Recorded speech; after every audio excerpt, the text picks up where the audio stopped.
friend, No. your friend. Knowing Francis President Tolentino. Duterte. Ay, naku, lalo na yun. O yun, tingnan niyo yung mga history ng mga yan. Gaya nung binabanggit mo. Si Tutol. Tutol ang Pilipino. Kilala mo si Tutol? Ano? Aha. Yung Tutol. Ang slogan niya, Tutol eh. Tutol ang Pilipino sa kanya. Dahil sobrang pagkitraidor ang ginawa niya. Ako ni Pierre RD, nasa sasakyan pa lang siya, dinudumog na siya. Dami ng mga tao. Tapos nung time ni kapag naman si BBM pa yung nag-e-effort ng ganun, tapos hindi, yung mga tao, parang wala lang sa kanila, sino to? Parang ganun lang dating sa kanya habang dumadaan. Mga tinatanong tao, sino ba yan? Bakit pag si Presidente Duterte ang dumarating, biglang nagkakagulong tao, niyayakap, basta nagkakandarapan tao sa kanya. Pag si Presidente Macoy Jr., parang wala, nakatingin lang. Hindi, ako sa tingin ko, hindi insecurity yan eh.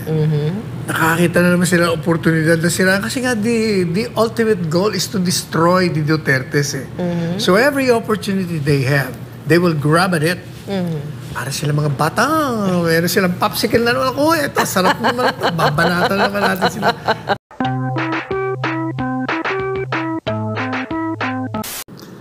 Sending it by...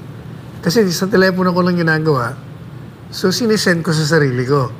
Para pag natapos na, isisend ko sa editor ng Manila Times.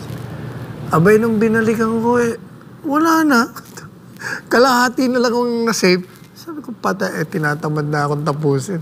Anyway, ang title ko doon, siguro next week na lang. Sabi ko, Demolition Job on VP Sara on fire. Talaga naglalagablab yung demolition job sa kanya eh. Tapos trinace ko yung sinimulan doon sa, di ba, yung confidential funds. After that, binanata na si Pastor Kibuloy, si PRRD.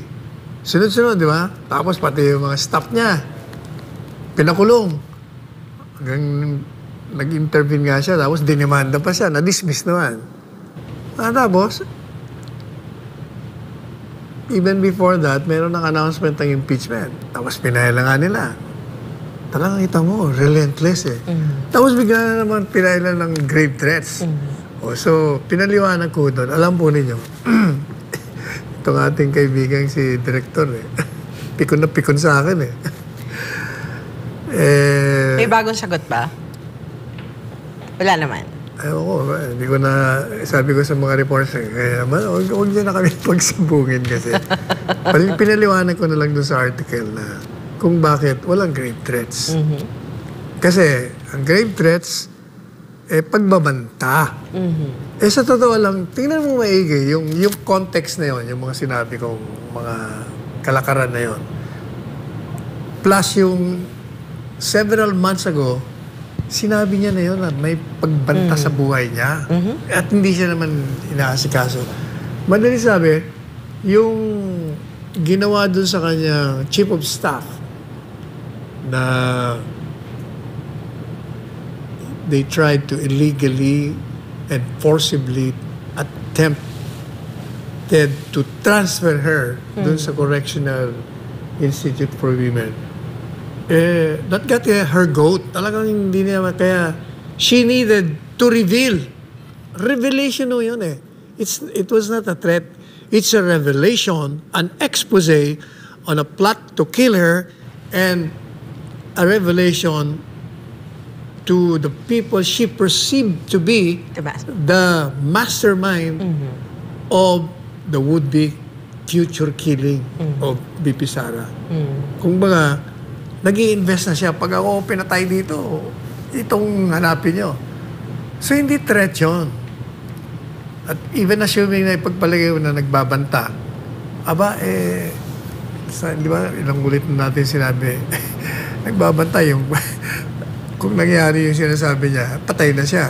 So, kumbaga, pagbabantang galing sa lipigan. Pero there is another aspect there na tinalakay ko sa article. Sabi ko, anong provision sa revised penal code na maaaring pumasok dun sa nakita natin, mga payag ni Inday Sara? Under Article 8 ng revised penal code, meron nung binabanggit doon ng conspiracy and proposal to commit a felony. 3 paragraphs yun. Yung second paragraph, sinasabi, ano ba yung conspiracy? Ang conspiracy is when 2 or more persons agree to inflict harm on the life, on the property and honor of a person. Agree sila. Nagkasundo na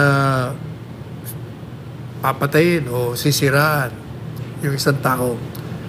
O the third paragraph, nakalagay doon, proposal.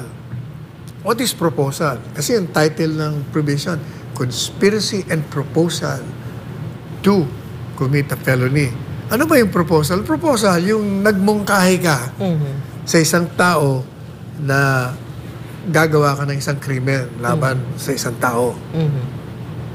Proposing to another person the commission of a felony.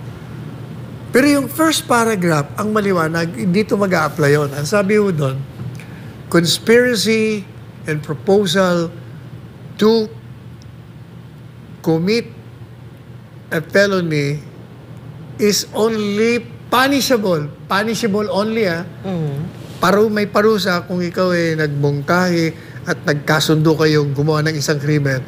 Yun po ay punishable lamang o magiging isang krimen kung ang batas ay nagbigay ng kaparusahan sa partikular na gagawin mo. Ano mo yun? Inilagay mo doon sa batas na anong krimen yun. Na pag ikaw'y mag-propose o magka-agree kayo, krimen kagad. Ha? Di mo pa ginagawa yun, ha? Krimen na kagad. Ano yun? Treason. Inciting to sedition. Inciting to rebellion or insurrection. At inciting to commit coup d'etat. Yun lang ang krimen na pag ikaw ay nagkipagkasundo na gagawin, krimen. Pero yung conspiracy and proposal to commit murder, to commit rape, to commit robbery, to commit other crimes, other than the 4 I mentioned, hindi yung krimen yun. Maliwanag yun. So parang impossible crime. O kaya hindi po pwede kang magdemanda ng grave threats. Even assuming na totoo na nagkasunduan. O, di ba sabi niya, sinabihan ko na, pumayag na, ganyan. Kahit na, hindi pa rin krimen yun. At sinasabi ng NBI, pwedeng inciting to sedition. Dahil hinikayat niya ang tao na manggulo. Hindi rin totoo. Yung wala naman. In fact, gaya na sinabi ko kanina, yung kanyang pagpapayag, yun ay frustration niya. Inilabas niya. Just in case patayin siya. Ito mga tao, itong pinag-iinalaan ko. Which is, hindi imposible, Attorney Sal. Sa lahat ng mga persecution na natatanggap niya ngayon under this administration at lahat ng mga taong na-associate sa kanila, iniipit. Hindi imposibleng mapunta doon sa pagpatay nga sa kanya. And that's what she's exposing at that time. Correct. Kung saan siya at ang kanyang mga kasama sa opisina ay iniipit.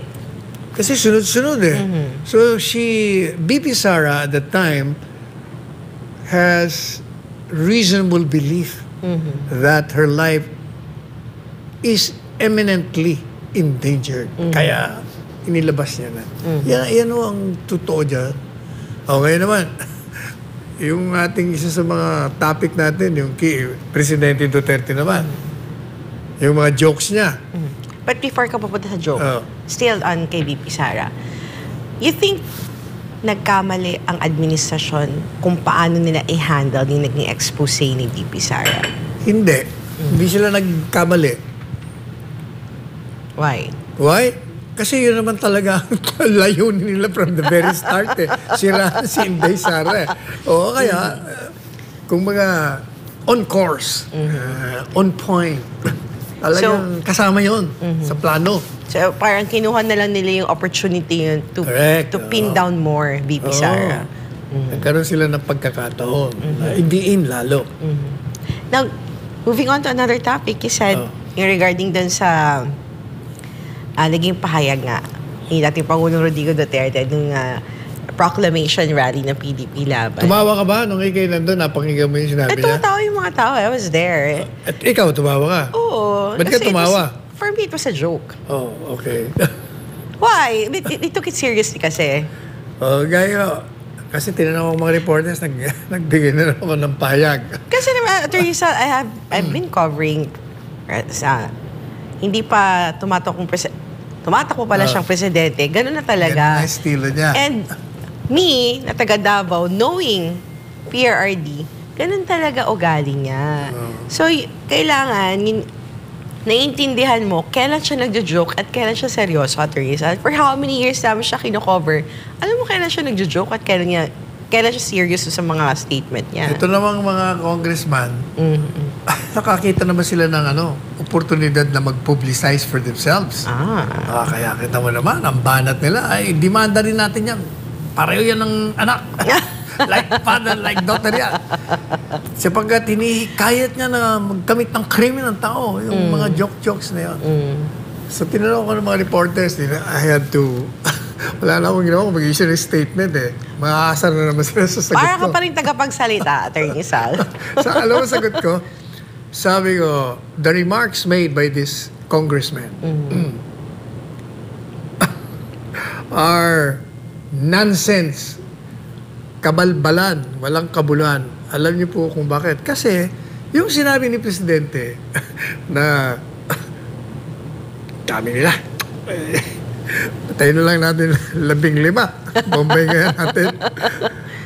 You know, I obviously, as you said, as everybody views it, is a joke. Yeah. A joke is a joke, is a joke, and is a joke. Anybody who considers that seriously is a fool. If not a stupid. Pinagpipilitan niyo. Alam mo, kung ako ang nasa kalaban, hindi ako magagalit. Matatawa ako, and at the same time, gagamitin ko against them. Ano sabihin ko? Kita nyo naman. It only shows na kinikilala nila ang pagkamalakas ng lineup natin. Biro mo, i-eliminate pa tayo. Kasi hindi sila mananalo. Kung ako yun, yan ang, kaya sabi ko, sa statement ko, they should welcome that. Because wittingly or unwittingly, on the part of PRRD, that can be viewed as an acknowledgement that the candidates of the administration party is strong and hard to beat. Yun ang magiging implikasyon nun eh. Kaya dapat dapat palakpa kayo. Ay, hindi ganun ang thinking nila. Hindi, mahina. Unfortunately. Ang problema, pag wala ka I guess they're not convinced na strong sila. They're not yet convinced, Attorney Sal. Hindi, ako naman, bakit ba malakas? Kasi ang tingin ko, tanggapin mo na hindi, talagang strong eh. Bakit naman hindi magiging strong? Number one, yung mga tumatakbo sa kanila, incumbent senators or returning senators. Or dating mayor o incumbent mayor, congressman, malalakas talaga, kilala. May name Household recall. name na eh. Ha? Household name yung iba sa kanila. Oo. Name recall na, may face recall pa. Ano pa? Lahat ng elemento ng pagpapanalo nasa kanila. Number 2, meron silang organisasyon. And they have the resource. Kasi dati na nga silang nandun eh. So, intact yun. Intact yun. Ang buong Pilipinas yung tatakbuhan mo. Ano pa? Ang pinakamalaga, pera. Meron na silang pera. Kasi yung mga dating naging senador, naku, malaki na naipon ng mga yan. At itong mga incumbent din, may mga pera na yan. Kaya talagang malakas. Kung kumpara mo naman dito sa tumatakbo, wala naman mga pera. Siguro, 3 lang siguro meron dyan. Inisa-isa mo na anong meron sila. Oo. But I don't understand why they are so insecure. Hindi, ako sa tingin ko, hindi insecurity yan eh. Nakakita na naman sila ng oportunidad na sila. Kasi nga, the ultimate goal is to destroy the Dutertes eh. So every opportunity they have, they will grab at it. Para sila mga bata, meron silang popsicle na naman ako. Ito, sarap naman ito. Babanatan naman natin sila. Oh. Kaya kayo naman mga nasa oposisyon, huwag nyo nang papatulan. Pinapatulan yung mga suka-suka eh. Wala yan. Kailangan. Punta kayo sa level ni Pastor Kibuloy. Lagi kampanya. Huwag nyo intindihin yun. Kasi Pastor, very focused sa kanyang platform. Dapat ang estilo. Kayo talaga. Attorney Sal, sa isang petisyon na ngayon na inihain sa Korte Suprema para pilitin ang senador na mag-convene bilang impeachment court at aksyonan ng reklamo laban kay Vice President Sara Duterte. Una lang sinabi ng Senado na sa pagbabalik pa ng sesyon sa buwan ng Hunyo, ma-aksyonan ng article of impeachment. Attorney Sal, pwede bang yung kanilang paglapit sa Korte Suprema to compel o para utusan ng Supreme Court para pagsabihan ng Senado na mag-convene kayo para naman dun sa may ibang mga senador, parang it's unfair na mag-convene kami, iba sa amin tumatakbo. Ano yung pagkakato? You're taking us our right para tumakbo ngayon, para makapagpunta sa ikot sa buong bansa, ngayon sila din ay tumatakbo. Ang unang tanong doon, may kapangyarihan bang Korte Suprema makialam? Meron ba? Sa ilalim mo ng saligang batas, sinasabi doon, ng Korte Suprema pwedeng makialam pag merong sobrang abuso. There is a grave abuse of discretion, pang-abuso ng kapangyarihan na ibinigay sa kanila. Pwede sila makialam doon. Kasi yung grave abuse of discretion amounts to lack of jurisdiction or in excess of jurisdiction. Amounting to wala ka talagang jurisdiction. Pwede sila makialam doon. Ang sunod na tanong, the Supreme Court having the power to intervene, meron ba basis? Sa tingin ko wala. Kasi pinipilit ko, gano'n lang kayo, mag-trial. Paano magta-trial? Hindi nga nag-convene eh. Kasi nung dumating, nag-adjourn na sila. So meron silang dahilan. Although, sa akin, pananaw, ginamit lang nila yun. Takot sila talaga sa magiging reaksyon ng tao pag tinuloy-tuloy nila impeachment. Yan talaga naman ang totoo. Ngayon, anong epekto ng hindi nila pag-convene? Sabi nung head nila, sa June na lang or July. Ang problema mo, yung members of the House of Representatives, hindi continuing body gaya ng Senado. Meaning, pag sila ay tumakbo na, file ng COC at nag-adjourn na, tapos na kaya nga hindi nag-file. Basta nag-adjourn na, tapos na yung Kongreso. Ibig sabihin, wala na yun. Samantalang yung senador, meron pang 12 eh. So, continuing body sila. Ang magiging problema nila, pag kinonvene nila yan, question na sila, Papa, wala na yung Kongreso. Sino? Kaya dapat mag-refile kayo yung bagong House of Representatives. But can they in the same year? Hindi. They can, pag di na refile yun, mate-technical naman sila. Next year na natin pag-usapan yan. Kasi you cannot file, diba? Hindi nyo ginawa. Okay, sa tingin ko, hindi talaga matutuloy yung impeachment. Yun ang resulta ng 1.8 million na pagpunta sa Luneta, yung iba pang mga 1 million, yung 4 na lugar. Yun talaga eh. Talagang takot sila eh. Talagang nayanig ang gobyerno. Tanggapin na natin ako. Huwag niyo sabihin na, sabi na iba, hindi pinansin ang rally ng iglesia. Hindi, ano ba? Yun nga ang resulta eh. That's the result. Takot sila. Still, since pag-usapan natin ng mga rally, ngayon, kaliwat kanan yung mga campaign rally. Administration, PDP, and other state nga attorneys, no? At palagi pinagmamalaki naman dito sa, when we talk about the administration slate, pinagmamalaki niya kanyang mga pambato. Ito dahil walang bahid ng dugo, walang pinatay ang kanilang kandidato, may karahasan, walang anomalya, wala ring sip-sip sa China, walang kinalaman sa Pogo. Anong masasabi mo dun sa mga pahayag na yan ng Pangulo? Ang tanong niya, examine niya yung gaya na sinabi na natin nung Biyernes. Sabihin niya kung sino ba yung mga kandidato niya rin. Maaring walang karanasan doon sinasabi niya. Baka sa ibang punto ng karanasan, matindi. Like, karanasan sa katiwalian. Meron ba sila noon? Kasi wala siyang binabanggit doon eh. Meron siyang binanggit na wala silang karanasan sa pagnanakaw. Wala sigurong karanasan sa pagnanakaw na hindi alam ng tao. Pero meron silang karanasan sa pagnanakaw na alam. Eh, di ba kinasuhan yung isa sa kanila? Oo, kinasuhan. Kaya lang, naabsuelto.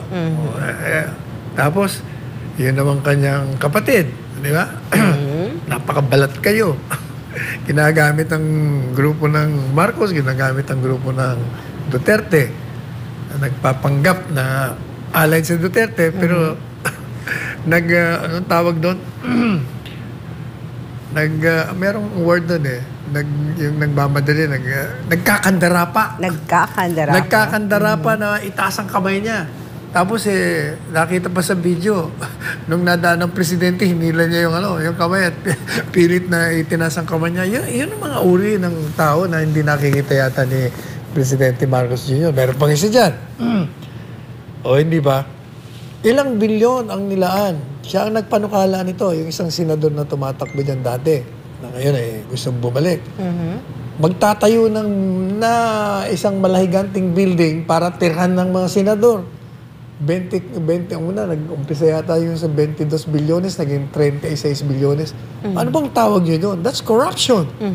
Using the money of the people for your own sake. Paano sasabihin nyo? Yan ang problema. Huwag kayong magtapon ng putik kung kayo nasa putikan. Kasi babalikan kayo niyan. Still dito sa election pa rin. Meron kasi nga napabalita dito, Attorney Sal, na they were asking, hindi pa naman nagbibigay ng kahit anong confirmation ng PDP, na they were asking kasi yung mga reporters kung yung 4 na senatorial candidate ng alyansa, kung i-endorse pa ng PDP laban. Sino? Sabi dito, kasi may nabanggit daw Na?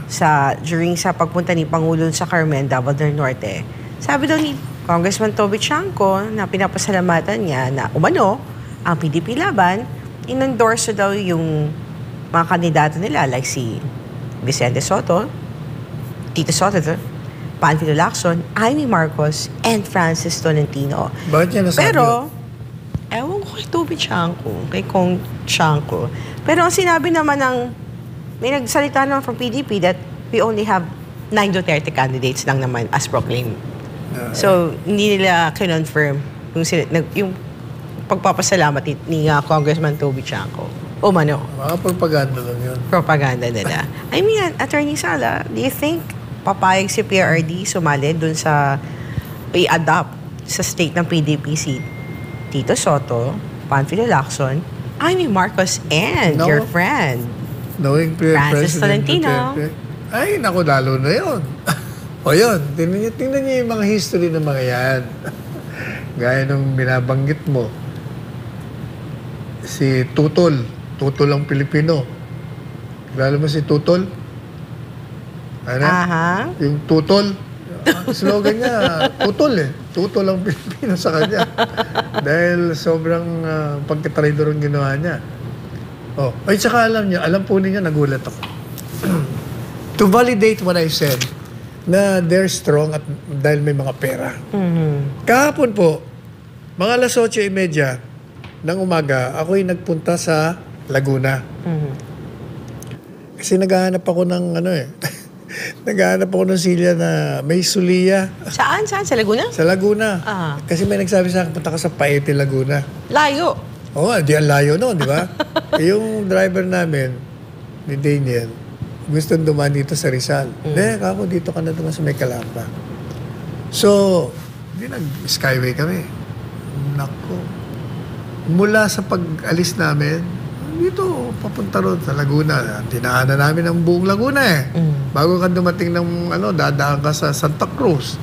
Dadaan ka sa, basta marami kang dadaanan. Maniwala ka, yung mga poster ng kaibigan mo. Yung sinasabing binanata mo na Binanatan ko talaga. nasa likod ng pagsalakay sa KOJC. Oh, that friend. Hindi ko siya Can friend. you imagine na lahat to ng bayan Talaga? mula sa pag-alis namin, pagbalik namin, hindi na kami bumalik. Umikot kami. Dinadiretso namin sa Pililla, Teresa, Antipolo. Lahat to, pati mga bahay, mayroong poster. Ay, yaman niya. Itong mga batang to, kaya paano kung hindi sasabihin na talagang nasa kanila? Kaya sabi nga ni Presidente, nakakainis. Pero Attorney Sal, I mean, hindi pa masyadong sobra. Is it too much? Na ganun? Flaunting their wealth. I'm not really flaunting their wealth. Para kasi ang dating, parang, is this person desperate para iboto ng taong bayan? Na Gusto maging senador. desperate siya na makakuha ng votes para makita at makilala siya to, na, I mean, you know, kahit saan ka lumingon, nandun Kasi yung hindi poster naman niya. siya kilala talaga. Kaya kailangan niya ng exposure. I'm sorry, but si Pierre RD lang kasi, Attorney Sal, ang politiko na nakilala ko na nagmarka talaga. Ibig sabihin, Attorney Sal, wala kang nagawa kung hindi ka magmamarka. Pati magmamarka, mura ng mura. Nila. Ay, doon yung isa nanalo eh. Pero si Pastor hindi nagmumura pero nagmamarka sa tao. Ay, iba naman siya. Nagmamarka naman siya yung ginagawa niya. Exactly. Anong magkakapareho ni Pastor and PRD? Resibo, Attorney Sal. Yun yung magmamarka sa taong bayan. Ibig sabihin, ang friend mo na yan, walang resibo. Kaya hindi siya nagmamarka. Yung dalawa, kapareho, meron silang common, si Pastor saka si Digong. Nagmamarka sila doon sa mga ginawa na nila. Yung Resibo. pagmumura, parang lace lang yun. Parang maging drama. Alam mo, sa Pilipino, may konting drama ka. Gaya na sinabi ko, go back to law school. Ano yun? Pag-inis yun nag-react naman. Pero ano, Attorney Sal, parang part na talaga sa ugali ng mga Pilipino at mahilig tayo mag-ton sa isa't isa. Ganun talaga yun. Pero mga Bisaya, normal yan, Attorney Sal. Normal lang. Yung sa Bisaya, Mang-asar? Mang-asar. Ang tawag sa amin yan sa mga Bisaya, sungugan. Sunugan. Sungugan. Parang sunugan nga. Sinusunog ang isa't isa. Hindi sunog, sungog. Oo nga, pero parang ang dating nga sunugan. Sungugan. Samantala, ito, usap-usapan to sa social media, Attorney Sal. Kasi may nag-post sa social media ng memo ng PNP. Memo? Na pinagsusuot ng kulay pula na damit at walang maarmas ang mga nasa 55 PNP personnel ng Davao City Police Office nang dumalo ito sa rally sa Davao del Norte na pinangunahan mismo ni Pangulong Bongbong Marcos. Ano naging non-partisan yung mga PNP? Ibig lang sabihin niya, kulang yung tao. Kaya suot nila ng mga pula, parang dumami. Yun lang yun eh. Pwede, ano ba ang pula-pula? Mahirap aminin yun kasi pulis sila. Yung pula, yun ang kulay niya, di ba? Ng mga kabila. Kulay naman yung yellow, yung mga Dilawan. Yung mga komunista, ano bang Pula. pula rin?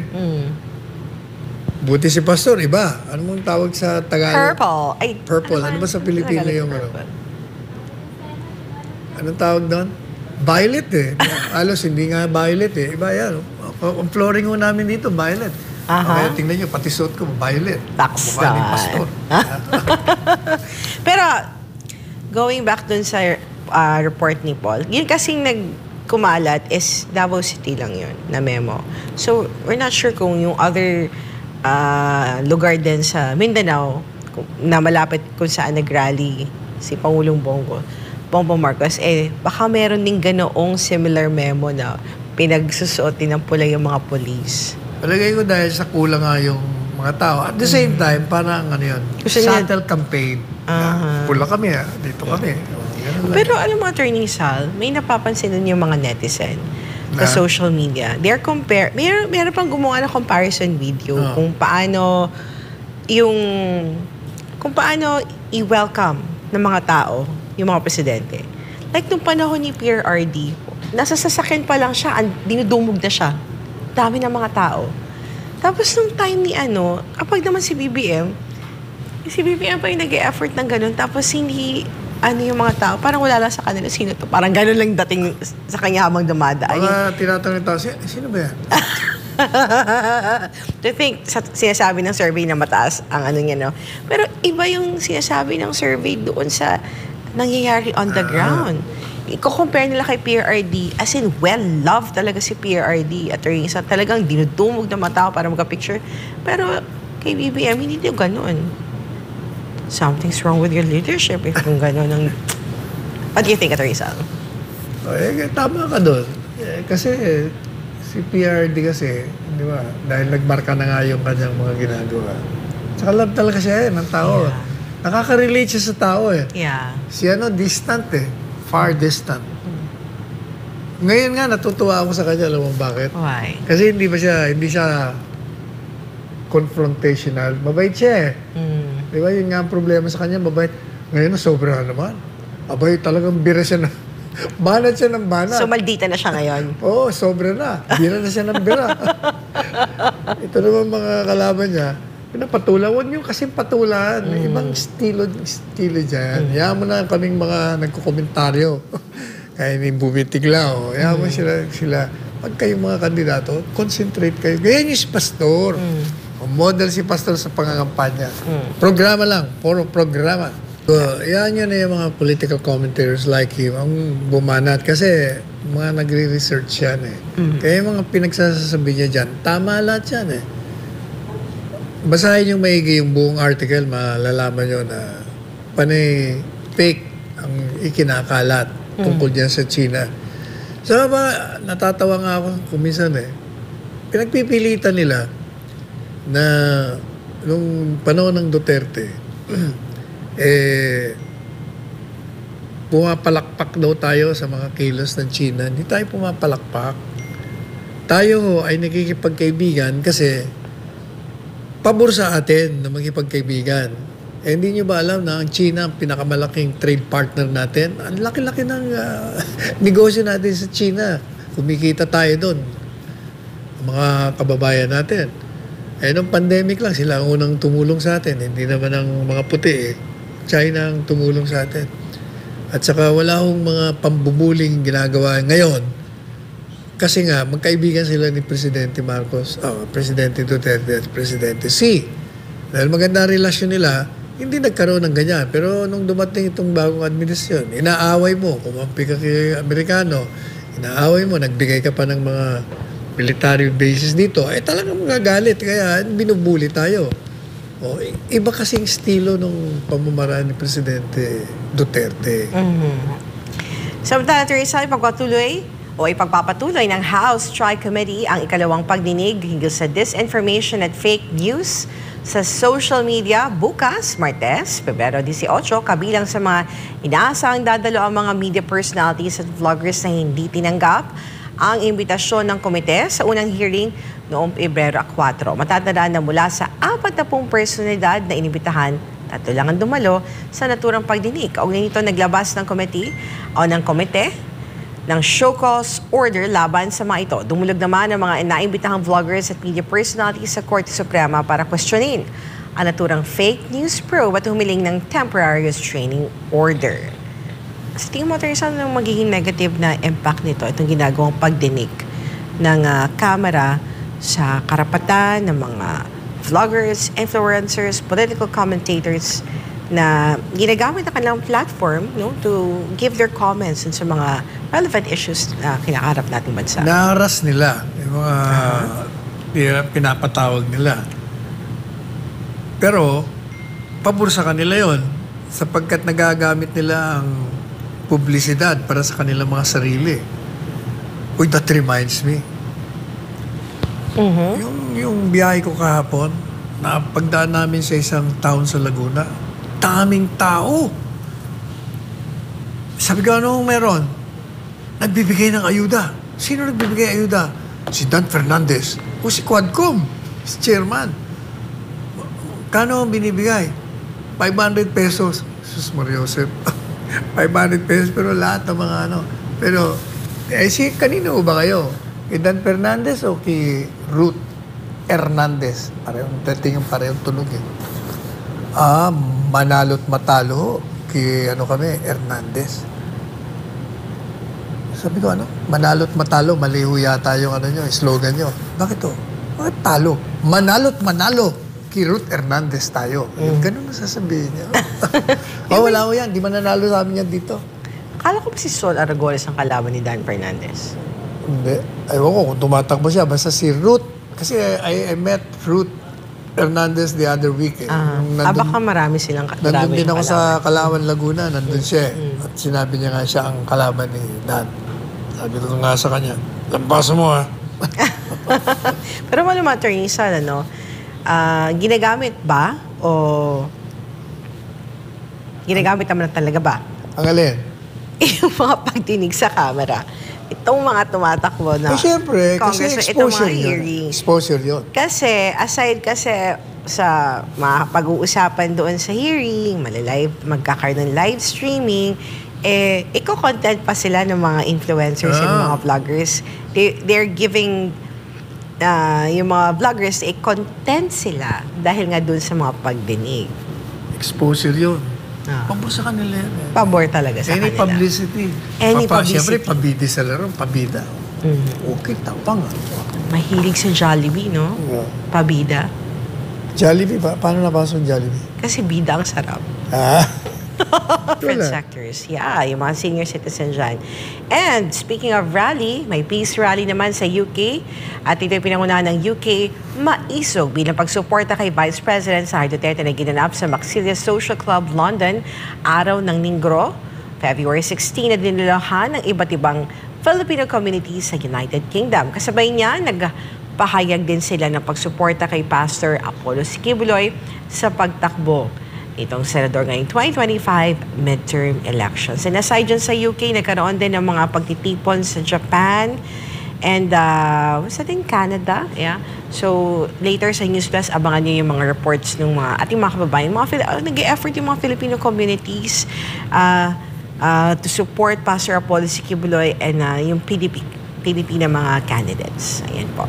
Maganda yan. Maganda yung ginagawa ng mga supporters. Kayo mismo lumakad para makasiguro kayong manalo si Pastor.